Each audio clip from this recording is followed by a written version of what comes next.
भाकरी हवी आहे पण त्या भाकरीची भाषा नको, हे कसं चालेल?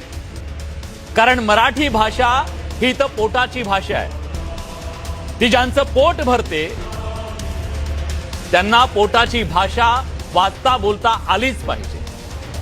ज्या मातीत आपण उभे आहोत, ज्या शहरात आपण कमावतो, खातो, जगतो, त्या मातीतली भाषा शिकणं हा पर्याय नाहीये, कर्तव्य आणि जबाबदारी आहे.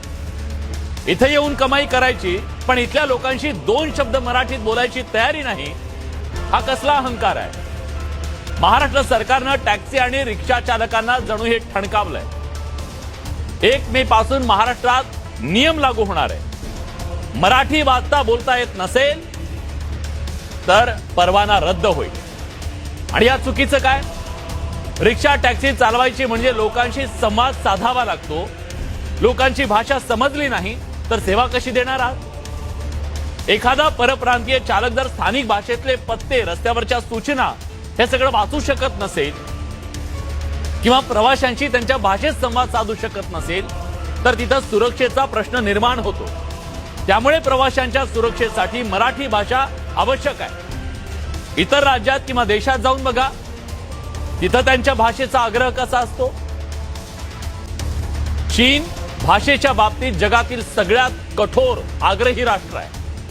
कोणत्याही परदेशी कंपनीला तिथं जाऊन ऍप काढायचे असतील, वेबसाईट काढायच्या असतील, सॉफ्टवेअर काढायचे असतील, माल जे काही असेल ते पूर्णपणे चीनी मॅन्ड्रीन भाषेत रूपांतरित करावं लागतं.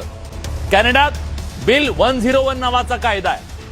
त्यानुसार फ्रेंच केवळ अधिकृत भाषा नाहीये तर ती कामकाजाची आणि शिक्षणाची भाषा असणं सक्तीचं आहे. परप्रांतीय कंपन्यांना तिथं फ्रेंचचा वापर करावाच लागतो. फ्रान्समध्ये जा, फ्रेंच भाषेचा वापर तुम्हाला करण्याशिवाय गत्यंतर नाही. अतिशय कडक नियम आहे तिथं. नोकरीत पहिली अट तीच आहे, ही भाषा आली पाहिजे तुम्हाला. तामिळनाडूत तुम्ही किती मोठे असाल, कोणी अधिकारी असा, कोणी काही असा, तिकडे व्यावसायिक काय, तुम्हाला तिथं तामिळ शिकावीच लागते. सरकारी बोर्डावर, दुकानांच्या पाट्यावर तमिळ भाषेचा वापर अनिवार्य आहे. कर्नाटकात जा, कन्नड भाषा येत नसेल तर तुम्हाला नोकरी नाहीये. पश्चिम बंगालमध्ये जा, साध्या व्यावसायिक व्यवहारापासून ते राजकीय भाषणापर्यंत सगळ्यांना बंगाली बोलावी लागते. अस्मिता आहे त्या लोकांची.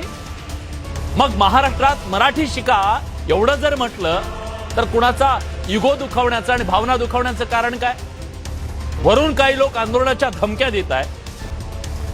तुम्हाला काम करायचं तर इथं राहायचं असेल तर इथली भाषा शिकण्यात कमीपणा काय आहे सांगा.